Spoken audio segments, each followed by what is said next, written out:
కొత్తగా పెళ్ళైనప్పుడు మా అమ్మ ఎంత బాగుండుతుందో వంకాయ కొత్తిమీర కారం పెట్టి, అంటే ఎప్పుడూ మీ అమ్మగారి వంటే పొగుడుతారండి.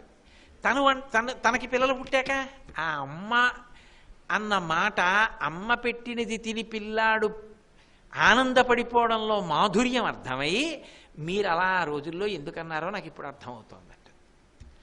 అందరూ అది పొందే అదృష్టమే. ఒక భార్యగా తల్లిగా అందరూ పొందుతారు ఆ అదృష్టాన్ని. ఆడవాళ్ళు పొందాలి కూడా. అందరూ అలా సంతోషంగా ఉండాలనే శంకరాచార్యుల వారి కోరిక. ఈ దీనికి ప్రవచనం చేస్తున్న నా కోరిక ఇది. అయినప్పుడు ఆ ప్రేమ ఉన్నదే అమ్మ యొక్క ప్రేమ, అందులో కించిత్ కూడా మలినం ఉండదు. అందుకే ముందు మాట కూడా అలాగే పడింది ఆయనకి. ఆ అమ్మవారి యొక్క రంగు గురించి చెప్పేటప్పుడు అమలవర్ణ మంగళ శరీరిణి, మలిన సంబంధం ఉండడానికి వీల్లేదు. ఆ అమ్మ తనానికి ఉన్న గొప్పతనం అది, అంత శుద్ధమైనటువంటి లక్షణం. కాబట్టి అమలవర్ణ మంగళ శరీరిణి. అది పరదేవత విషయంలో అమ్మ దగ్గర ప్రేమ వరకు, అమ్మవారి విషయంలో ఆ తల్లి యొక్క శరీరంలో అంగప్రత్యంగాలలో మీరు దేని వంక చూడండి, అది మీ ఉద్ధరణకు హేతు. ఆవిడ చేతులు చూడండి, ఆవిడ కాళ్ళు చూడండి, ఆవిడ పాదాలు చూడండి, వేళ్లకున్న గోళ్ళు చూడండి, ఆమె చేతిలో ఆయుధాలు చూడండి, ఆవిడ కిరీటం చూడండి, ఆవిడ యొక్క ముక్కుకున్న ఆభరణం చూడండి, ఆవిడ తలకి పెట్టుకున్నటువంటి పాపట పిండి చూడండి. ఏ ఆభరణాన్ని కానీ ఏ అవయవాన్ని కానీ మీరు చూడండి, అది అభ్యున్నతికి హేతువు తప్ప అది పాడు చేసేది కాదు. జన్మ జన్మాంతరముల యందు చేసిన పాపాలు కూడా పోవడానికి ఆమె యొక్క దర్శనము హేతు అవుతుంది.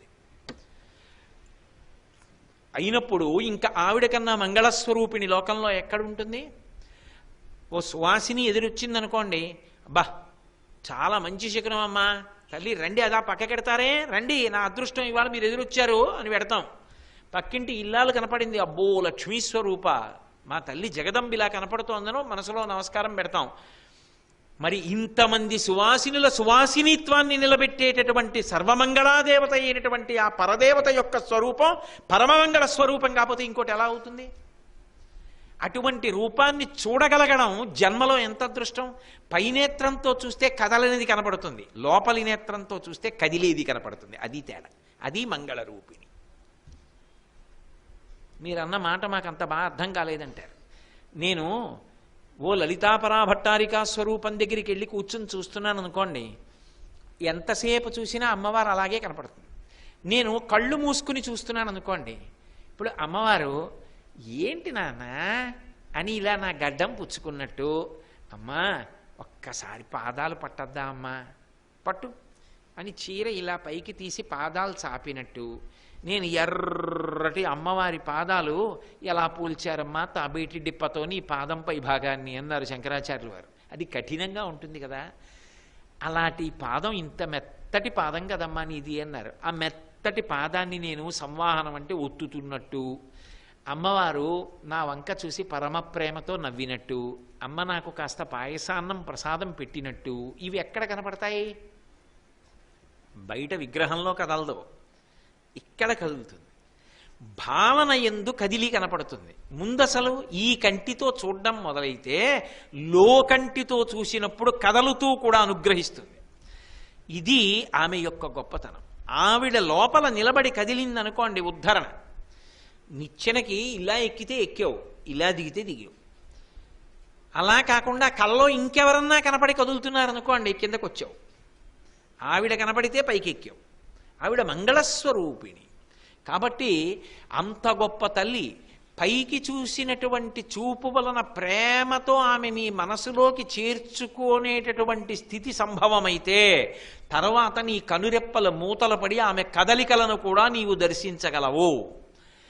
ఎలా దర్శించగలవు? నీ శక్తి వలన కాదు, ఆమె అనుగ్రహిస్తుంది. ఆమె అలా నీకు కనపడుతుంది, కదులుతూ కనబడి అనుగ్రహిస్తుంది. ఎంతమందిని అనుగ్రహించలా తల్లి ఈ లోకంలో? ధ్యానమునందు ఎందరికో కనపడింది. మరాళి మందగమన మహాలావణ్య సేవదిహి. వారి యొక్క ఊపిరి తీసేటప్పుడు వారి ఊపిరులలో ఆమె ధ్యాన స్థితిలో ఇక్కడ ఆమె పాదములు కదుపుతూ కనపడింది. ఎందరికో తన పాదములు చూపించింది. ధ్యానం చేసుకుంటున్న మూకశంకరులకు అమ్మవారు దర్శనమిచ్చి మూక పంచశరి చేయించలా? దుర్వాసో మహర్షితో ఆర్యా దిశతి చేయించలా, వరదన్ని కాలమేఘం చేయలా, కాళిదాసుని మహాకవిని చేయలా, పోతన గారు దుర్గమ్మని పూజ చేస్తే అంత గొప్పగా కవితాశక్తినిచ్చి ఆ దుర్గమ్మ తల్లి ఆయన్ని అనుగ్రహించలా. ఎంతమందిని పైచూపునితో ప్రేమతో పట్టుకుంటే లోచూపు ఎందు కదులుతూ అనుగ్రహించింది ఆవిడ. ఆమె కదులుతూ అనుగ్రహించింది, వీడు కదులుతున్న అమ్మవారిని పట్టుకోవాలా, ఆవిడ అనుగ్రహించింది. పైన కదలని మూర్తిని ప్రేమతో పట్టుకుంటే ఆ ప్రేమ వలన లోపల కదులుతూ కనపడి అనుగ్రహించింది. అది కదూ అదృష్టం అంటే. అలా అనుగ్రహించగలిగినటువంటి తల్లి కాబట్టే ఆమె పరమమంగళ స్వరూపిణి ఆ అమ్మ. అందుకని శంకర భగవత్పాదులు అంటారు, ఆగమ ప్రణవ పీఠికా మమల వర్ణ మంగళ శరీరిణీం ఆగమావయవశోభినీం అఖిల వేదసారకృత శేఖరీం. ఇందులో మళ్ళీ ఆగమ వేద సంబంధాన్ని తీసుకొస్తున్నారు. ఆగమావయవ శోభినీం, వేదముల యొక్క అవయవములు ఏ ఉన్నాయో అవి నీ యొక్క అవయవములు. అంటే ఇప్పుడు వేదం ఎవరు? ఆవిడే. శృతి రూపిణి, వేదమే ఆమె, ఆమెయే వేదము. ఎలా? నేనే నా ఊపిరి, నా ఊపిరే నేను. నేనెంతకాలం ఊపిరి తీస్తానో అంతకాలం ఉన్నాను. నేను నా ఊపిరి అభిన్నమా? నేను నా ఊపిరి అభిన్నం కాకుండా భిన్నమైతే నేను ఎక్కడో కూర్చుని కూడా ఈ ఉపన్యాసం చెప్పచ్చు. ఇక్కడికే రావాలి, ఎందుకని ఇక్కడే ఊపిరి తీసి వాక్కుగా మార్చాలి కాదు. అయినప్పుడు అమ్మవారు వేదము వేరు కాదు. ఆవిడ మాట వేదమైతే ఆవిడే వేదము. ఊపిరిని కదండి వాక్కుగా మారుస్తారు. ఇప్పుడు నేను మాట్లాడాలనుకోండి, ఏమిటి ఆధారం నాకు మాట్లాడడానికి? వాయువు ఆధారం. నేను అని పీల్చి ఆ పీల్చిన వాయువుని మాటలుగా మారుస్తూ ఉంటాను. ఆ మాటలుగా మారుస్తున్నప్పుడు మళ్ళీ లోపల ఉన్నటువంటి వాయువు అయిపోతుంది. అయిపోయినప్పుడు మళ్ళీ అని తీసుకుంటూ ఉంటాను, తీసుకుని మళ్ళీ మాటలుగా మారుస్తుంటాను. తీసుకుంటూ మాట్లాడగలనా? సాధ్యం కాదు. తీసుకుంటూ మాట్లాడలేరు, తీసుకుని విడిచిపెడుతూ మాట్లాడాలంటే విడిచిపెడుతున్న ఊపిరి మాటగా మారింది. ఇప్పుడు నా ఊపిరి నేను ఒకటైతే నేను చెప్పిన ఉపన్యాసము కోటేశ్వరరావు గారు అభేదం, అమ్మవారి ఊపిరి వాక్కుగా వేదముగా వస్తే వేదము అమ్మవారు అభేదం. వాళ్ళిద్దరు ఒకటేనా? అప్పుడు ఆవిడే ఆగమ రూపిణి, వేదం ఆవిడే. అయితే ఇప్పుడు వేదానికి అవయవాలు ఉన్నాయండి శాస్త్రం. వేదాన్ని ఒక పురుషుడుగానో వేదాన్ని ఒక స్త్రీగానో చూస్తే వేద పురుషుడు అంటూ ఉంటారు. వేదాన్ని ఒక పురుషుడుగా, వేదాన్ని ఒక స్త్రీ స్వరూపంగా, స్త్రీ స్వరూపం అంటే అమ్మవారు, వేదాన్ని పురుషుడుగా చూస్తే అయ్యవారు. ఒక రూపంగా చూస్తే ఆ పురుష రూపాన్నో స్త్రీ రూపాన్నో పొందింది కాబట్టి ప్రధానమైన అవయవములు వేదాంగములు అవుతాయి. వేదాంగములు అంటారు. వేదమునకు ప్రధానమైనటువంటి అంగములు 6 ఉన్నాయి. అందుకే ఆయన వేదాంగములు కూడా చదువుకున్నాడండి అంటుంటారు. వేదము వేదాంగములు. వేదము ఒక శరీరం అయితే అంగములేవి 6. అందులో మొట్టమొదటిది శిక్ష. ఉన్నాడు అనడానికి ఏమిటి ఆధారం? ముక్కు, ఊపిరి, శ్వాసకోశం. ఆ ఊపిరి తీస్తూ ఉండాలి. అందుకే వేదానికి మొట్టమొదటి ఉపాంగం ఏదంటే శిక్ష, శిక్షాశాస్త్రం. శిక్షాశాస్త్రం ముక్కుగా చెప్పబడుతుంది. అలాగే వ్యాకరణం రెండవ అంగం. వ్యాకరణము వేదము యొక్క నోరుగా చెప్పబడుతుంది. అలాగే ఛందస్సు, ఛందస్సు పాదములుగా చెప్పబడుతుంది, కదలడానికి ఉపయుక్తమైన పాదములు. 4వది నిరుక్తము. నిరుక్తము అంటే అర్థాన్ని చెప్తుంది, వేదంలో ఉండేటటువంటి మాటల యొక్క అర్థాన్ని చెప్తుంది. నిరుక్తము దాన్ని చెవులతో సంకేతిస్తారు. అలాగే జ్యోతిషము వేదమునకు ఉపాంగము, దాన్ని కన్నులతో పోలుస్తారు. చివరిది కల్పము, కల్పాన్ని చేతులతో పోలుస్తారు. ఇప్పుడు వేదమునకు అంగములు ఏమిటి? 6 అంటే శిక్ష, వ్యాకరణము, ఛందస్సు, నిరుక్తము, జ్యోతిషము, కల్పము. ఈ 6 వేదము యొక్క అంగములు. ఇప్పుడు వేదము అమ్మవారైతే ఈ 6 అమ్మవారి యొక్క శరీర భాగములు. అందుకే వాటికి అంత గౌరవాన్నిచ్చి మాట్లాడారు శాస్త్రంలో. వేదాంగములు అన్నప్పుడు శిక్షాశాస్త్రము అన్నాను అనుకోండి. శిక్షాశాస్త్రము అంటే ఒక్కొక్క అక్షరాన్ని పలకాలంటే ఎంత ఊపిరిని వ్యయం చెయ్యాలి, ఏది ఎంత దీర్ఘంగా మాట్లాడాలి, ఎంత మాత్రం ఆడాలి, ఎంతవరకు మాత్రమే నోటితో పట్టుకోవాలి ఆ అక్షరాన్ని, ఎంతవరకు నోటితో పట్టుకోకుండా తేలిగ్గా పలకాలి. ఉన్న అక్షరం అనుకోండి, ధ అన్నాను అనుకోండి, బాగా పట్టుకోవాలి. ద అన్నాను అనుకోండి, తేలిగ్గా పట్టుకోవాలి. ఆ పట్టు అందంగా ఉండాలి. అది ఎలా ఉండాలంటే, పట్టుకోవడం చాలా కష్టం, కానీ ఏది పట్టబడిందో అది మాత్రం సున్నితంగా ఉండాలి. దెబ్బ తినేటట్టు ఉండకూడదు. మాట్లాడేటటువంటి విధానాన్ని చెప్తుంది శిక్షాశాస్త్రం. దానికి ఉదాహరణ చెప్తారు, పెద్ద పులి పిల్లని పట్టినట్టు. అయితే పిల్లి, మనకి పిల్లి అయితే కళ్ళ ముందు కనపడుతుంటుంది. పిల్లి పళ్ళు చాలా పదునుగా ఉంటాయి. పిల్లి పిల్లలా ఉన్నాడు రా మెత్తగా అంటారు. పిల్లి పిల్ల బహుకోమలంగా ఉంటుంది, మెత్తగా ఇంత ఉంటుంది. ఆ పిల్లి ఏం చేస్తుందంటే, మగ పిల్లి వచ్చి చంపేస్తుందని దాన్ని తన నోటితో పట్టుకుంటుంది. పట్టుకున్నప్పుడు నోటితో దాని శరీరాన్ని ఇలా పైకెత్తుతుంది. పైకెత్తింది అంటే ఇప్పుడు గట్టిగా పట్టుకుందా లేదా? పట్టుకుని గోడెక్కుతుంది. గోడెక్కేటప్పుడు ఏం చేయాలి? సాధారణంగా హుప్ అనాలి. హుప్ అన్నప్పుడు గట్టిగా ఇలా పట్టుకోవాలి. పిల్లిని తీసుకెళ్ళి అక్కడ పెట్టినప్పుడు నెత్తురు వచ్చేసి పిల్లిపిల్ల చచ్చిపోదు. అంత కోమలమైనటువంటి పిల్లని కూడా, అంత పదునైన పళ్ళున్నటువంటి పిల్లి పట్టుకుని పైకెత్తినా పిల్లకి దెబ్బ తగలకుండా ఎంత మృదువుగా కఠినమైన పళ్ళతో పట్టుకుందో, అలా ఎంగిలైనటువంటి ఈ నోటితో అక్షరాల్ని అంత మృదువుగా పట్టుకుని వదులుతుండాలి, పదాలుగా వాక్యాలుగా. అది ఉచ్చారణ, అది అందం. బా ఎంత బాగుంటుందండి ఆయన ఉచ్చారణ, ఆయన తెలుగు ఎంత బాగుంటుందండి, వాక్య నిర్మాణ ప్రజ్ఞ ఎంత బాగుంటుందండి. భలే ఉంటాయా అసలు ఆ వాక్యాలు అయినవి అంటారు. ఒక్కొక్క మహానుభావుడు మాట్లాడుతుంటే అది ఎందువల్ల వస్తుంది అంటే, శిక్షాశాస్త్రం అది అమ్మవారి యొక్క అంగము. దానికి ఆధారం ఊపిరి తీస్తే కదా మాట్లాడడం. అందుకే అమ్మవారికి ముక్కై ఉంటుంది ఆ శిక్షాశాస్త్రం. అది అమ్మవారి యొక్క అంగం, అమ్మవారి యొక్క ఒక శరీర భాగం. అలాగే తర్వాతది వ్యాకరణం. వ్యాకరణ మంటపాలని శివాలయాల్లో కడతారు. వ్యాకరణ దాన మంటపం అంటారు. గురువులు శివాలయంలో వ్యాకరణం నేర్పుతారు. వ్యాకరణం పదాన్ని కలిపేటప్పుడు ఎలా కలపాలి, వాక్య నిర్మాణం ఎలా చెయ్యాలి, ఈ విశేషాలన్నీ చెప్తుంది. అందుకే వ్యాకరణాన్ని నోటితో పోలుస్తారు. తర్వాత వచ్చేటటువంటిది ఛందస్సు. ఛందస్సుని పాదాలతో పోలుస్తారు. పాదాలు దేనికి పనికొస్తాయి? కదలడానికి పనికొస్తాయి. ఒక చోటు నుంచి ఒక చోటికి చేరడానికి పనికొస్తాయి. ఇది అవతల వాళ్ళు బాగా జ్ఞాపకం పెట్టుకోవలసిన విషయం. అనుకున్నారనుకోండి, ఛందోబద్ధం చేస్తారు, ఛందస్సు ప్రకారం చేస్తారు. అంటే మీకు బాగా తేలిగ్గా అర్థం అవ్వాలంటే మహాస్వామి వారి మాటల్లో చెప్తాను, మీకు తేలిగ్గా అర్థమవుతుంది. బట్ట ఒకటి కొనుక్కున్నాను నేను, చాలా నచ్చింది బట్ట. చూశాను, అబ్బా ఎంత బాగుందో. ఇప్పుడు బట్ట కొనుక్కున్నాను, 2 మీటర్లో 3 మీటర్లో కొని తెచ్చుకున్నాను. ఇప్పుడు దాన్ని కప్పుకు తిరుగుతానా? దాన్ని ఓ లాల్చీ కుట్టించుకోవాలి. దర్జీ దగ్గరికి వెళ్ళి నిలబడితే ఈయన చేతులు పొడుగు ఎంత, ఎక్కడ వరకు ఉండాలి లాల్చీ, ఈయనకి ఇక్కడ వరకా ఎక్కడ వరకు పెట్టమంటారు అంటే, ఈ పాని సగం మునగాలి అలా పెట్టు, ఇక్కడ వరకు పొడుగు ఎంత కావాలి, ఏదో ఛాతీ వెడల్పు ఎంత పెట్టాలి, జేబులు ఎన్ని ఉండాలి చూసి దాన్ని బట్టి బట్ట కత్తిరించి కుట్టి ఓ లాల్చీ చేసిస్తే అది నేను తొడుక్కుంటే ప్రయోజనం సిద్ధిస్తోంది. అవునా కాదా? అలా ఒక్కొక్క ఛందస్సులో ఒక భావాన్ని చెప్పవలసి వచ్చినప్పుడు ఒక్కొక్క పాదానికి ఎన్ని అక్షరాలు పొదిగితే ఇది బాగా చెప్పచ్చు అన్న కొలతలు ఉంటాయి. దాన్ని బట్టి అనుష్టుప్పు, ఏదో ఉత్పలమాల, చంపకమాల, మత్తేభం, శార్దూలం, సీసపద్యం, కందపద్యం, తేటగీతి, ఆటవలిది, ఈ ఛందస్సు వస్తుంది. ఆ ఛందస్సులోకి పెట్టారనుకోండి అక్షరాల్ని, భావాల్ని, అవతలవాడు దాన్ని ధారణ చేయొచ్చు.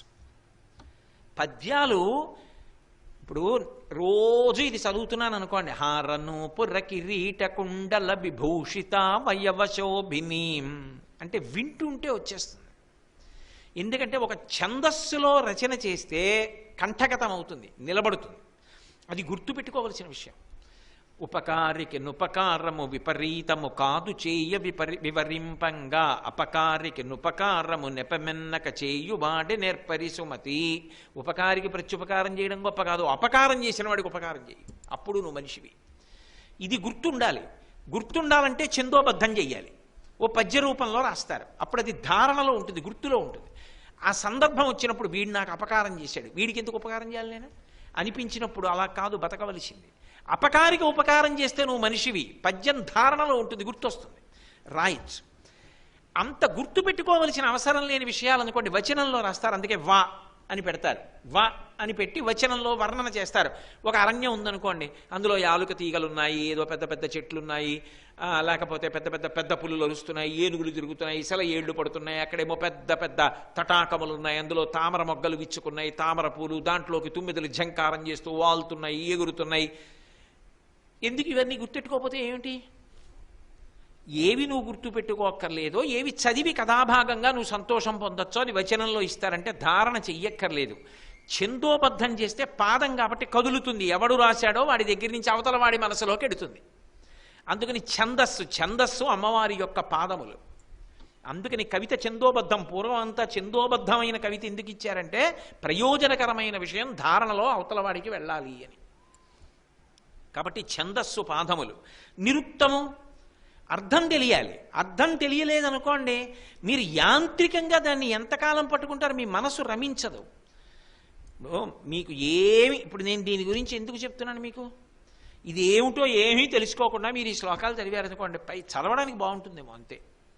అంతేకాని మీకు మనసు ఎందుకు నిలబడుతుంది, అందులో ఏం అర్థమైందని నిలబడుతుంది. అర్థమైందనుకోండి, ఇప్పుడు అమ్మవారి పట్ల మీకు ఒక అనుబంధం కలిగింది.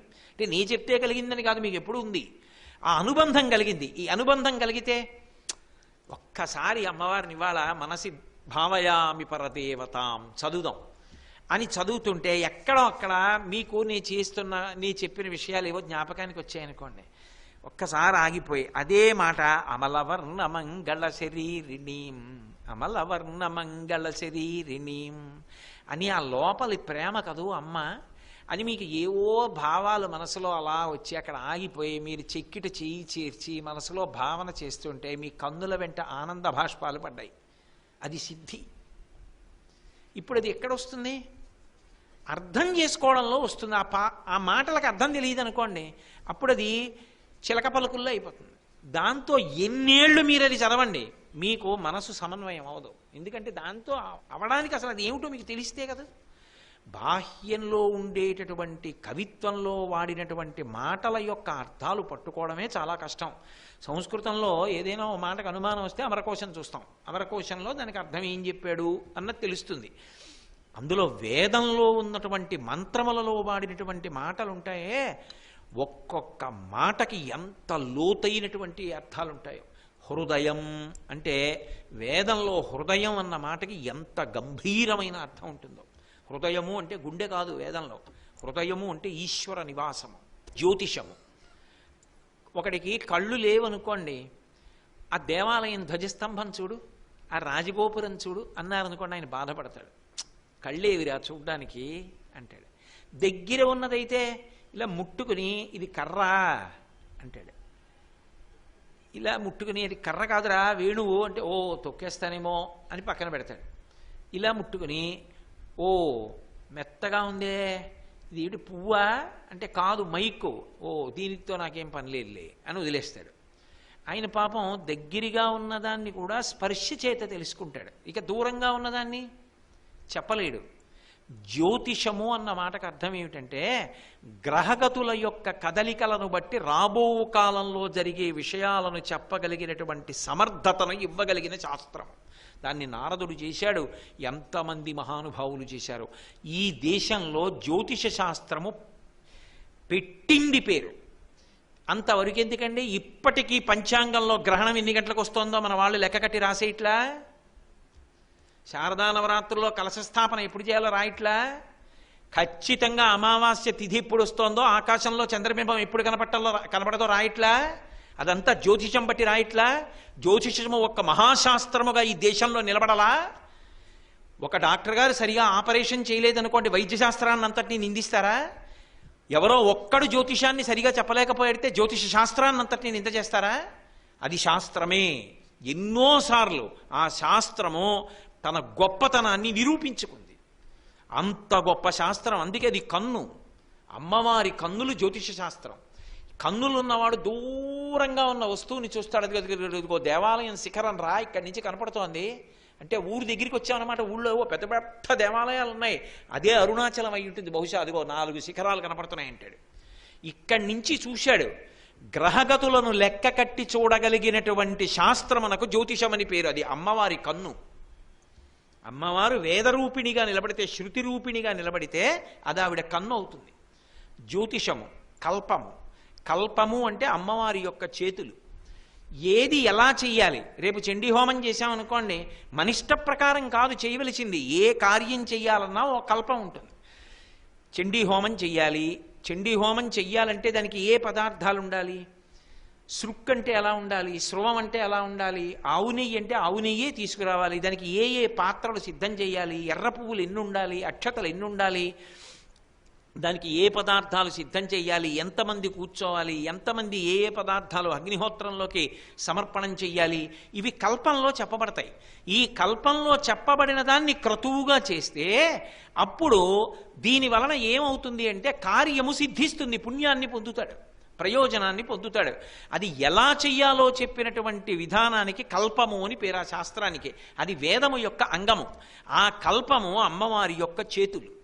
ఇప్పుడు ఈ 6 కూడా అమ్మా నువ్వు వేదస్వరూపిణివైతే ఈ 6 నీ యొక్క శరీర అవయవములు. కాబట్టి శంకర భగవత్పాదులు వేదము యొక్క ప్రమాణమును నిలబెట్టిన మహాపురుషులు.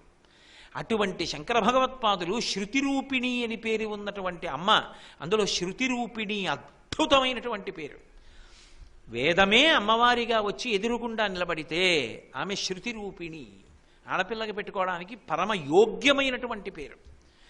అటువంటి తల్లి అంగములు, ఆమె యొక్క అవయవములు ఈ 6 అయి ఉన్నాయి. శిక్ష, వ్యాకరణము, ఛందస్సు, నిరుక్తము, జ్యోతిషము, కల్పము. ఈ 6 అమ్మవారి యొక్క శరీరావయవములై ఆమె వేదముగా నడుస్తోంది లోకంలో. వేదమే ఆమె. కాబట్టి ఆగమ వయవశోభినీం అఖిల వేదసారకృత శేఖరీం. వేదములన్నిటి యొక్క సారము ఏది ఉన్నదో అది ఆమె యొక్క తల ఆభరణమై ఉన్నది. తల యొక్క ఆభరణము అంటే మీరు ఒకటి గుర్తుపెట్టుకోవాలి. శరీరమునకు చివరి భాగం తల ఒక చివర, పాదములు ఒక చివర కదూ. ఇవి 2 హద్దులు, సీమాంతం. ఇదొక చివర, అదొక చివర శరీరానికి. అమ్మవారి యొక్క శరీరాన్నంతటినీ వేదంగా మీరు భావన చేస్తే వేదము యొక్క చివర ఉన్నవేవి? ఉపనిషత్తులు. ఇప్పుడు అమ్మవారి యొక్క శిరస్సునందు ఉన్న ఆభరణం ఏమిటి? ఉపనిషత్తులే. ఆవిడ కేశపాశమునందు పెట్టుకునేటటువంటి చూడామణి. ఆమె పెట్టుకునే చూడామణి బాహ్యంలో చేయించిన చూడామణి కాదు, సమస్త వేదముల యొక్క సారమైనటువంటి ఉపనిషత్తులే ఆమె యొక్క ఆభరణంగా ఉంటాయి శిరస్సులో. అందుకే వేదం కర్మకాండ, జ్ఞానకాండ అని 2గా విడిపోతుంది. మళ్ళీ పూర్వమీమాంస, ఉత్తరమీమాంస. ఆ ఉత్తరమీమాంసే వ్యాసభగవానుడు బ్రహ్మసూత్రాలుగా ఇచ్చాడు. కర్మకాండలో ఉన్న మంత్రాల కన్నా జ్ఞానభాగంలో ఉండేటటువంటి మంత్రముల యొక్క సంఖ్య తక్కువగా ఉంటుంది. వేదము యొక్క చివర ఉపనిషత్తులు ఉంటాయి. ఉపనిషత్ అంటే అర్థం ఏంటంటే ఉప అంటే దగ్గరగా, నిషద్ అంటే కూర్చునుట. ఎవరికి దగ్గరగా కూర్చునుట అంటే శిష్యుడు గురువుగారికి దగ్గరగా కూర్చుని గురువుగారిని శిష్యుడు ప్రశ్న వేస్తే గురువుగారు శిష్యుడి ప్రశ్నకి జవాబు చెప్తూ ఇద్దరి మధ్య సంవాద రూపంలో జ్ఞానావిష్కారం జరిగితే దాన్ని ఉపనిషత్ అంటారు. లేదా ఏది శిథిలము కాదో అటువంటి శాశ్వతమైనటువంటి పరమేశ్వరుని దగ్గరికి త్రోవ చూపించేది ఏది ఉందో దానికి ఉపనిషత్ అని పేరు. అందుకని ఇది జ్ఞానమునకు ఆలవాలం. అటువంటి ఉపనిషత్తులు ఎన్నో ఉన్నాయి. వాటిలో ప్రధానమైనవి దశోపనిషత్తులు అంటారు. దశోపనిషత్తులు శంకర భగవత్పాదులు కూడా వాటికి వ్యాఖ్యానాలు చేశారు. ఈశావాస్యోపనిషత్తు, కేనోపనిషత్తు, కఠోపనిషత్తు, ప్రశ్నోపనిషత్తు, ముండకోపనిషత్తు, మాండూక్యోపనిషత్తు, ఐతరేయోపనిషత్తు, తైత్తరీయోపనిషత్తు, ఛాందోగ్యోపనిషత్తు, బృహదారణ్యకోపనిషత్తు. ఇవి 10 దశోపనిషత్తులు. ఈ 10 ప్రధానమైనటువంటి ఉపనిషత్తులని పిలుస్తారు. ఈ దశోపనిషత్తులు లేదా సమస్త ఉపనిషత్తుల యొక్క సారాంశమే ఆ తల్లి తల మీద ఉండేటటువంటి ఆభరణం, శిరోభూషణం. అటువంటి భూషణమును వహించినటువంటి తల్లి. ఇవాళంతా శంకర భగవత్పాదులు మంత్ర సంబంధంగా చెప్తున్నారు, యోగ సంబంధం, వేద సంబంధంగా పెడుతోంది అమ్మవారి వర్ణన. కాబట్టి అటువంటి తల్లివి కనుక అమ్మ ఆగమావయవశోభినీం అఖిల వేదసార కృతశేఖరీం మూలమంత్రముఖమండలాం.